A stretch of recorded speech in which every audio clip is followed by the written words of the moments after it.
నమస్తే, welcome to ANN. నేను మీ లక్ష్మీనాగ్ నరహర్ శెట్టి. జూబ్లీహిల్స్ బైపోల్లో ఫలితాలు హస్తం పార్టీ హవా కొనసాగుతుంది. రౌండ్కు భారీగా మెజారిటీ దిశగా కాంగ్రెస్ పార్టీ దూసుకుపోతుంది. మరోవైపు బీఆర్ఎస్ కూడా పోటీలో ఉన్న కాంగ్రెస్ను ఢీకొట్టలేని పరిస్థితి ఉంది.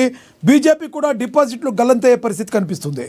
తొలి రౌండ్ నుంచే కాంగ్రెస్ పార్టీ మంచి జోష్ కనబడుతుంది. షేక్పేట్తో మొదలైన కాంగ్రెస్ పార్టీ జోరు 7వ రౌండ్లోనూ కొనసాగుతుంది. మొదటి రౌండ్లో 47 ఓట్లు, రెండవ రౌండ్లో 2995 ఓట్లు, మూడో రౌండ్లో 2948 ఓట్లు. ఆధిక్యంలో కాంగ్రెస్ పార్టీ దూసుకుపోయింది. ఇక 4వ రౌండ్లో 3558 ఓట్లు, 5వ రౌండ్లో 3178 ఓట్లు, 6వ రౌండ్లో 2939 ఓట్లు, 7వ రౌండ్లో 4030 ఓట్ల లీడ్తో హస్తం పార్టీ జోష్ కొనసాగించింది. మొత్తంగా 7 రౌండ్లు కలిపి 23,000 మెజార్టీతో కాంగ్రెస్ పార్టీ దూసుకుపోతుంది. కాంగ్రెస్ పార్టీ అభ్యర్థి నవీన్ యాదవ్ సంబరాల్లో మునిగిపోయారు. మరోవైపు గాంధీ భవన్ వద్ద కూడా కాంగ్రెస్ పార్టీ శ్రేణులు పండుగ చేసుకుంటున్నాయి. అయితే కౌంటింగ్ కేంద్రం నుంచి బీజేపీ అభ్యర్థి లంకల దీపక్ రెడ్డి వెళ్ళిపోయారు. వెళ్ళిపోయినట్టుగా మనకు సమాచారం అందుతుంది. ఈ ఎన్నికల్లో డబ్బుల ప్రభావం ఎక్కువగా ఉందని, డిపాజిట్ వస్తుందని భావిస్తున్నట్లు దీపక్ రెడ్డి అయితే చెప్తున్నారు.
రైట్, జూబ్లీహిల్స్లో గెలుపు ఎవరిది? మరి జూబ్లీహిల్స్లో బైపోల్లో ఫలితాలు హస్తం పార్టీ హవా కొనసాగుతుంది. మొత్తం అంతా కూడా హస్తం పార్టీకి హస్తగతం అయిపోయినట్టుగా తెలుస్తుంది. మెజారిటీ దిశగా కాంగ్రెస్ పార్టీ దూసుకుపోతుంది. మరోవైపు బీఆర్ఎస్ కూడా పోటీలో ఉన్న కాంగ్రెస్ను ఢీకొట్టలేని పరిస్థితి ఏర్పడింది. అసలు అనేక కారణాలు కూడా కాంగ్రెస్ పార్టీకి ఇంత భారీ మెజారిటీ రావడానికి ఉన్నట్లుగా మనకి తెలుస్తుంది. ప్రధానంగా చూసుకుంటే బీసీ రిజర్వేషన్ కాంగ్రెస్ పార్టీ కట్టుబడి ఉన్నట్లుగా, అలాగే ప్రజలను ఆశీర్వదించారు, మా పాలనను గమనించారు, మా పాలనని చూశారు కాబట్టే ఇంత గొప్ప విజయాన్ని కట్టబెట్టారని చెప్పి మరి కాంగ్రెస్ పార్టీ అయితే చెప్తుంది. ఇక అందుకు జూబ్లీహిల్స్ ఉప ఎన్నిక ఫలితం అంటుంది. సీఎం రేవంత్ రెడ్డి విజయ యాత్రలో అదొక మణిహారమని పిసిసి అధ్యక్షుడు మహేష్ కుమార్ గౌడ్ అభివర్ణిస్తున్నట్టుగా మనకైతే సమాచారం అందుతుంది. ఇక ఈ బీజేపీ కానీ బీఆర్ఎస్ కానీ అడ్రస్ గల్లంతయ్యడంలో ఎటువంటి ఆసక్తి లేదు.